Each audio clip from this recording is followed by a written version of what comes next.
There is a man standing alone in the storm. Winds rage, waves crash, and the world conspires to break him. Yet he remains unmoved, his face like chiseled marble, his eyes fixed on something beyond the chaos. He does not react, he does not falter, he is untouchable. This man is not a myth, he is not a god, he is a Stoic. And today we become him. Introduction: the cage of emotion.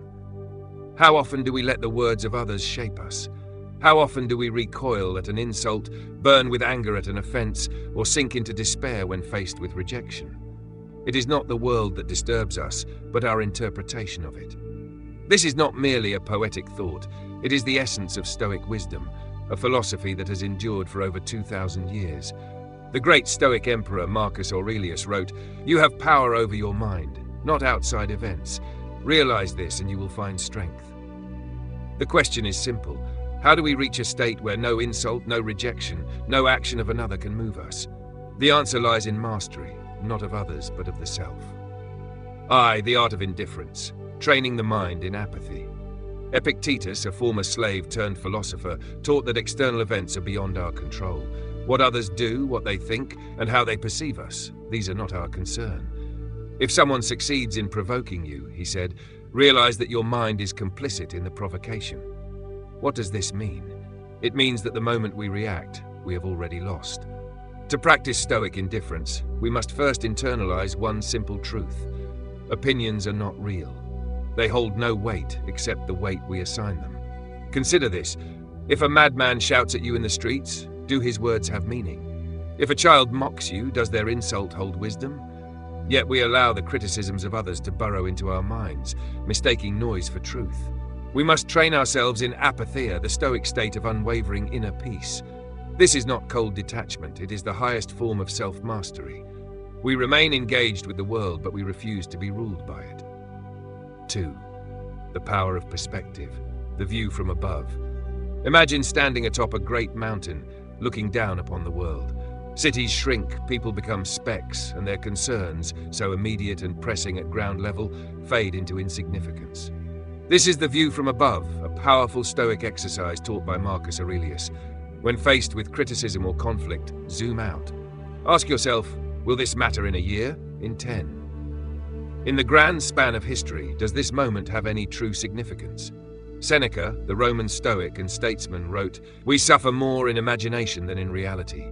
Most of our emotional pain is self-inflicted, a byproduct of our refusal to step back and see the bigger picture.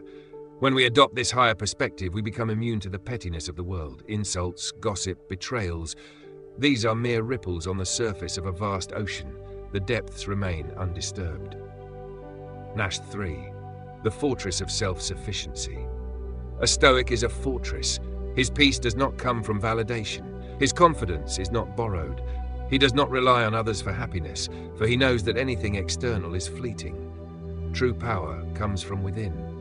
The great Stoics practiced voluntary discomfort to train themselves in self-sufficiency.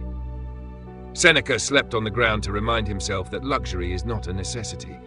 Epictetus endured hardship to prove that suffering cannot touch the mind unless allowed.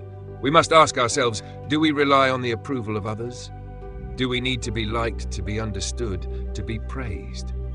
If so, we are prisoners. The key to freedom is simple: stop expecting.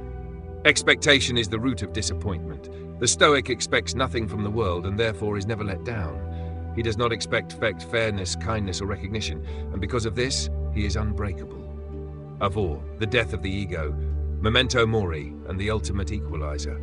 Why does the fear of judgment hold such power over us? Because we place too much value on our identity, our name, our reputation, our fleeting existence. But Stoicism offers a brutal and liberating truth. We are all dust, memento mori, remember you will die. This is not a morbid obsession, but a call to transcend trivial concerns. Marcus Aurelius meditated on death daily, not to despair, but to sharpen his clarity. He reminded himself that the opinions of others are ephemeral. In 100 years, no one will remember their insults. In 1,000 years, even the greatest empires will be forgotten. If nothing lasts, then why let anything disturb us? This realization does not make life meaningless, it makes life free. If death erases all worries, then why not live with fearless detachment now? Embracing the uncontrollable. There is one final step to invulnerability: acceptance. The world will do what it will. People will betray, insult, misunderstand. We do not control this, but we do control our reaction. Friedrich Nietzsche, heavily influenced by Stoic philosophy, called this amor fati, the love of fate, not just accepting what happens, but embracing it. A blazing fire makes flame and brightness out of everything thrown into it. This is the heart of the Stoic mindset. Every challenge, every insult, every misfortune is fuel for our fire.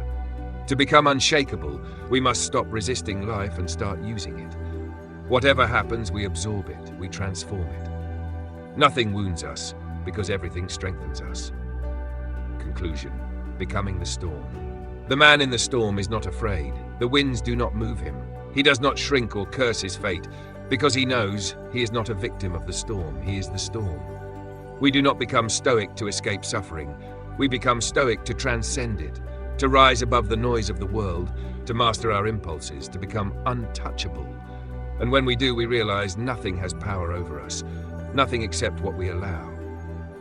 So the next time someone insults you, let them. The next time someone rejects you, accept it. The next time the world turns against you, smile.